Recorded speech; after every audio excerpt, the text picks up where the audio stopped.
श्री स्वामी समर्थ. माझ्या ब्रह्मांड नायक या चॅनलमध्ये तुम्हा सर्वांचं खूप मनापासून स्वागत आहे.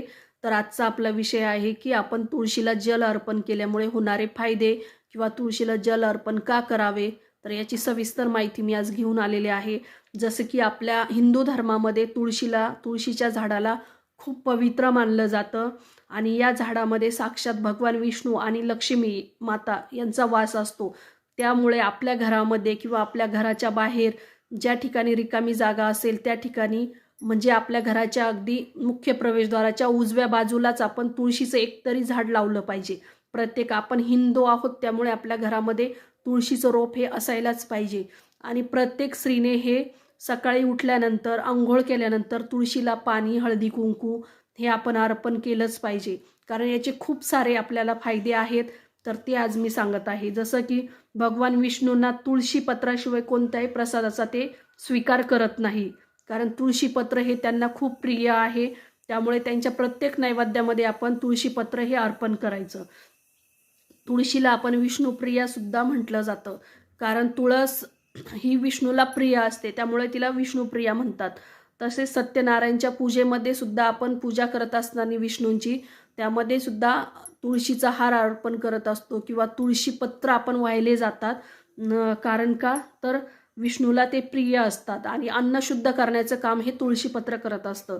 तर असं म्हणतात की ज्या घरामध्ये तुळशीचं झाड नेहमीच हिरवं असतं, अशा घरामध्ये सुख, शांती आणि समृद्धी ही टिकून राहते.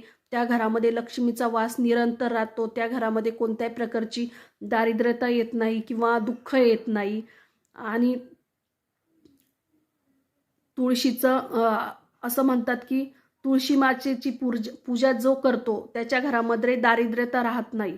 नंतर भगवान विष्णूंना त्यांच्या नैवेद्यामध्ये आपण तुळशीपत्र हे आवश्यक टाकायला पाहिजे, कारण तुळशीपत्राशिवाय तो प्रसाद हा अपूर्ण आहे किंवा तो प्रसाद ते स्वीकार करत नाही असं म्हणतात. त्यामुळे आपण कोणताही नैवेद्य घरामध्ये दाखवताना त्यावरती तुळशीपत्र ठेवायचं किंवा खास करून भगवान विष्णूंना नैवेद्य दाखवताना तुळशीपत्र आपण त्यावरती अर्पण केलंच पाहिजे. तर तुळस हे एक झाड नाही, तर ते एक प्रकारची साक्षात देवी माता लक्ष्मी आहे.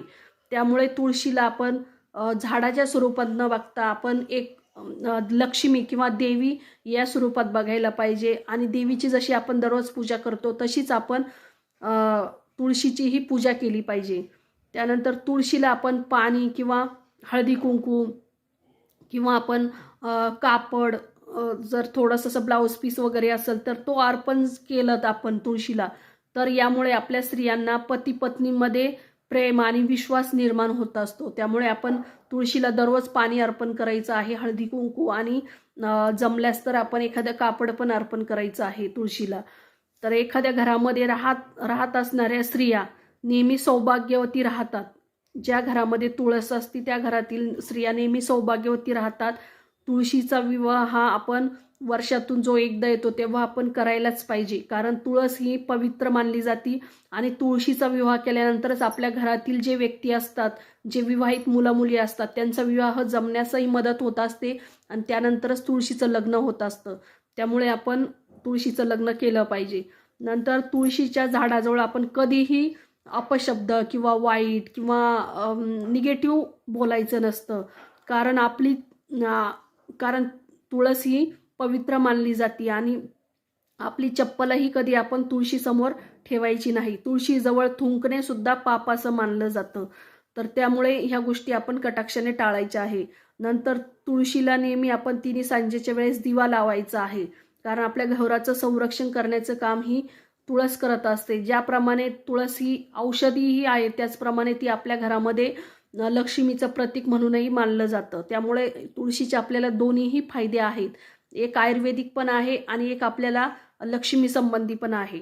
तर तुळशीच्या झाडाला शेजारी आपण बऱ्याच जणांना सवय असते की तुळशीच्या झाडाशेजारी आपण एखाद्या देवाची मूर्ती किंवा काही ठेवू शकतो, परंतु तुळशीच्या झाडाच्या शेजारी आपण शिवलिंग किंवा गणपतीची मूर्ती अशी कोणत्याही प्रकारची स्थापना करायची नाही किंवा ठेवायची नाही. तर किंवा तुळशीचं झाड असेल तर त्या तुळशीच्या झाडामध्ये इतर प्रकारचं झाड आपण आणखीन लावायचं नाही. त्यामुळे आपल्या घरामध्ये दारिद्र्यता येत असती. तर हे फक्त तुळशीचं झाडच आपण त्या कुंडीमध्ये लावायचं असतं. तर तुळशीचे पानं आपण हे तोडताना नखानी तोडायचे नसतात.